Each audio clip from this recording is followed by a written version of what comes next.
Alors, je voudrais dire quelques petites choses sur, attention, c'est l'épreuve maths générale de 2017, qui est un très joli problème, dont on aura peut-être l'occasion de parler. Mais là, je veux faire un focus sur la question grand 1, la partie 1, question 6. Il s'agissait ici d'étudier des classes de similitude de certaines matrices nilpotentes en dimension 4. Ce n'est pas quelque chose en soi de difficile, mais il y a un certain savoir-faire. Entre parenthèses, je conseille de regarder pour plus de précision justement le livre qu'on a fait avec Jérôme Germoni, Nouvelles histoires hédonistes de groupe et de géométrie, dans le chapitre grand 3, où les choses sont faites et où on explique la suite des noyaux itérés qui s'essoufflent et le scindage des noyaux itérés. Voilà, si on devait donner le secret de l'étude des nilpotents, c'est sur ces deux choses. Noyau itéré, la suite s'essouffle. Deuxièmement, le scindage des noyaux itérés. On va le voir sur cet exemple.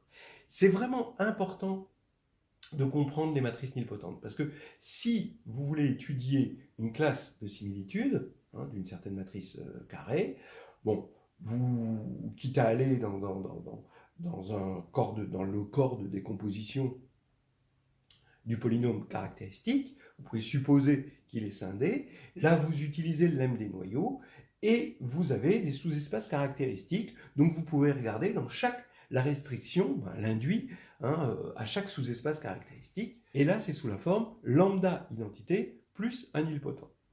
Et comme lambda identité c'est une homothétie, c'est diagonalisable dans n'importe quelle base, ça commute avec tout. Le problème, ça ne va pas venir de lambda identité, ça va venir du nilpotent. Et donc, au final, ce qui va compter dans votre compréhension des classes de similitude, c'est votre connaissance de cette même compréhension, mais pour les classes de similitude de matrices nilpotentes.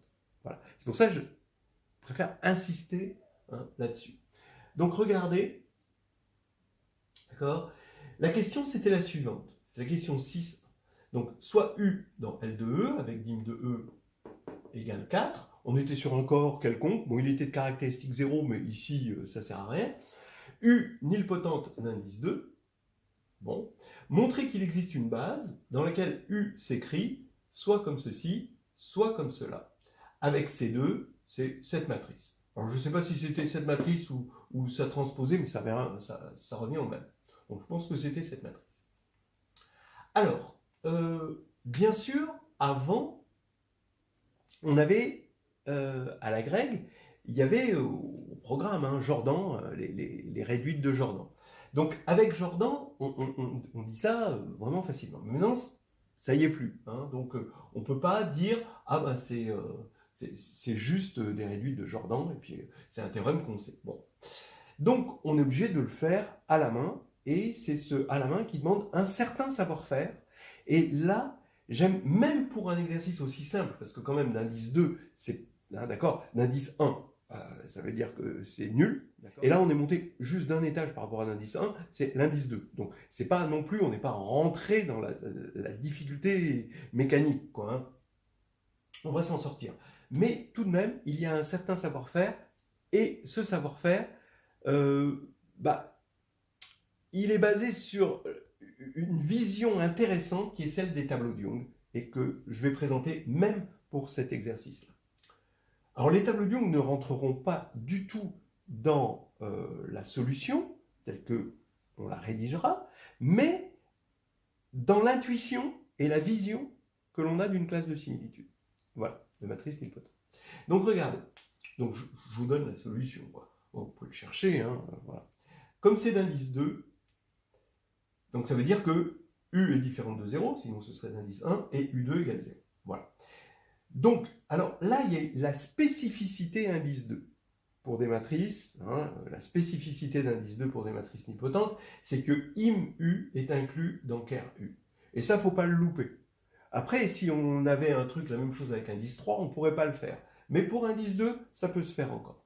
Ça veut dire que IM-U est inclus dans ker-U. Et donc, si j'appelle K la dimension de ker-U, la formule du rang me dit que 4 moins K est inférieur à K, en prenant la dimension ici. Donc, ça veut dire que K est supérieur à 2. Et donc, ça veut dire que K, c'est 2, 3 ou 4, mais certainement pas 4, parce que si K est égal à 4, ça voudrait dire que U est nul, ce qui n'est pas. Donc, K égale 2 ou 3. Alors, pour des questions de généralité, c'est-à-dire pouvoir faire cet exercice dans une plus grande généralité, j'aime bien faire les choses comme ça. Regardez, je regarde la suite des noyaux itérés, donc c'est vite fait, parce que vous avez le ker U, d'accord, qui va être de dimension 2 ou 3, donc disons 3. Pour commencer, ça va être plus simple. Hein. Plus c'est nul, plus c'est simple. Hein, d'accord, donc 3. Et là, c'est inclus strictement dans ker de U2. D'accord, entre parenthèses, on se rend compte que ker de U2, c'est E, évidemment. Donc ça, c'est dimension 4. Donc j'ai mis les dimensions 3 et 4, et on constate que la suite s'essouffle. Hein, 0, 3, 4. Hein, c'est une suite qui est concave, hein, en quelque sorte. Et si ker U égale 2, de toute façon ici on a toujours 4, ça c'est donné par l'énoncé, et ben on a 2 et 4. Pareil, ça s'essouffle, mais au sens large, disons. 0, 2, 4. Hein. Bon. Alors, c'est là où j'utilise les tableaux de Young. Ceci, mais dans ma tête, hein, en quelque sorte, ou sur le brouillon, si vous voulez. Ce n'est pas quelque chose qui est au programme et on va dégainer des tableaux de Young, mais c'est pour la vision des choses. Ici, je vais mettre le noyau, d'accord, de dimension 3. Donc ça, c'est quelque chose qui est en attente d'une base. Hein. On va mettre 4 cases qui sont en attente d'une base, ici, dans lequel la matrice U va s'écrire comme ceci ou comme cela. Alors ici, je mets mon noyau de dimension 3 et je vais mettre ici une case au-dessus avec 4. Et comme la suite s'essouffle, eh ben, on aura moins de cases au deuxième étage qu'au premier étage. Bon, maintenant pour 2, 4, ben, je mets 2, 2, ben, on en a moins, mais au sens large parce qu'elle s'essouffle au sens large. Voilà. Alors maintenant, ça, c'était la suite des noyaux itérés qui s'essoufflent. Le tableau de Young. Là, ici, base d'un supplémentaire de ker U. C'est ça qui généralement n'a pas été bien fait. Base d'un supplémentaire de ker U. C'est-à-dire que ce qui est important, et ça va être ça la partie scindage des noyaux itérés, c'est-à-dire que ici, on a des inclusions et on va scinder. C'est-à-dire qu'on va prendre un supplémentaire de ker U dans E. En fait, ces cases correspondent, puisque ça veut être des bases, ça veut dire qu'on va prendre ker de U, et ensuite on va prendre ici un supplémentaire de ker de U dans E. Donc, base d'un supplémentaire de ker de U, alors on va l'appeler E1, puisqu'ici, un supplémentaire de ker de U est de dimension 1, et là, un supplémentaire est de dimension 2. Voilà. Donc, on choisit cette base. Donc ici, je vais mettre 1, et là, je vais mettre 1 et 3. Alors, vous verrez pourquoi je n'appelle pas 1, 2, hein, 1 et 3. D'accord? Et maintenant, deuxièmement, ben, je dis que l'image par U de cette base, d'un supplémentaire, est libre dans ker U. Alors, oui, d'abord, elle est dans ker U, puisque U2 égale 0, donc ça, c'est clair. Donc, elle est bien dans ker U, l'image de E1, ou là, l'image de E1 et de E3. Et c'est libre. Ah, pourquoi c'est libre? Alors, c'est libre parce que, ici, comme E1 est dans un supplémentaire de ker U, ben, entre autres, U de E1 est non nul, donc c'est libre.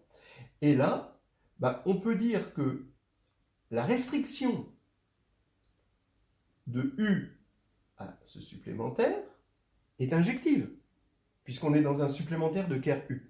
Ben, on a l'intersection avec le noyau est nulle. Donc U sur ce sous-espace est injectif. Et on sait que quand on a une application linéaire injective, elle envoie une partie libre sur une partie libre. Donc ici, on a l'image par U est libre.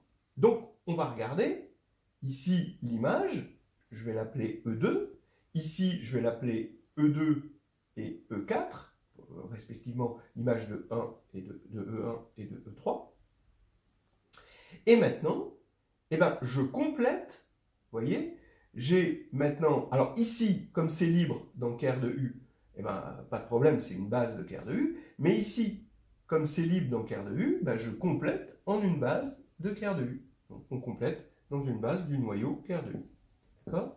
Et donc maintenant, j'ai construit ma base, et j'ai plus qu'à regarder U dans cette base. Donc regardez, E1 va vers E2, E2 va vers 0, E3 va vers 0, E4 va vers 0.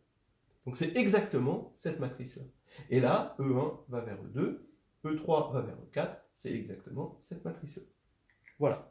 Donc on a les deux classes de similitude, elles sont évidemment différentes, puisque si ces deux matrices étaient semblables, elles auraient même dimension de noyau, ça c'est clair, ce qui est faux. Donc voilà, on a répondu à la question. Ce qui était le plus important, c'était 1. Alors, bien sûr, il y a l'astuce de l'indice 2, qui là est très particulière.